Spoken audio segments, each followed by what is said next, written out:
ఈ నెల 8న మహబూబాబాద్ కేసముద్రం మండలాల్లో 5గురు రాష్ట్ర మంత్రులు పర్యటించనున్నారు.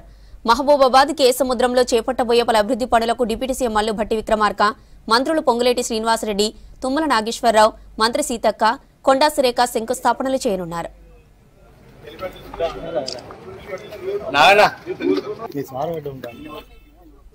కేసముద్రంలో జరిగే కాంగ్రెస్ బహిరంగ సభను సక్సెస్ చేయాలని Mahabubabad MLA doctor Murali Naik party శ్రేణులకు పిలుపునిచ్చారు. కేసముద్రంలో సభా ప్రాంగణాన్ని పరిశీలించారు. ఎమ్మెల్యే మురళీ నాయక్తో టీపీసీసీ రాష్ట్ర ప్రధాన కార్యదర్శి వెన్నం శ్రీకాంత్ రెడ్డి కూడా ఉన్నారు. ఏ కార్యక్రమమైనా మంత్రులు జిల్లా హెడ్ క్వార్టర్స్ కే పరిమితమై అక్కడే శంకుస్థాపనలు ఇనాగ్రేషన్లను చేసుకొని వెళ్ళిపోయేవారు.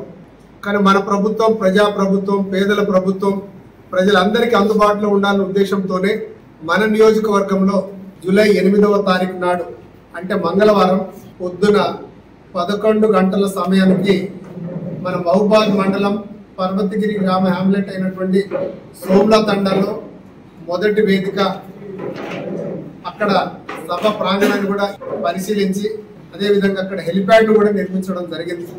అక్కడి నుంచి నేరుగా మరి హెలిప్యాడ్ ద్వారా కేసముద్రం మండలానికి ఇక్కడ హెలిప్యాడ్లో ఇక్కడ వారు దిగుతారు. దిగిన తర్వాత నేరుగా ఇక్కడ వచ్చేసి ఇక్కడ కూడా దాదాపు ఒక 300 కోట్ల రూపాయలతోటి వివిధ అభివృద్ధి కార్యక్రమాలకు సంబంధించినటువంటి శిలాఫలకాలకు ఇనాగ్రేషన్ చేసుకుంటూ ఇక్కడే కేసముద్రం మండలంలోనే గొప్ప భారీ బహిరంగ సభ ఉండబోతా ఉంది. ఎందుకంటే రాబోయేది లోకల్ బాడీ ఎలక్షన్స్, స్థానిక సంస్థల ఎన్నికలకు మనం అందరం సిద్ధం కావాలి.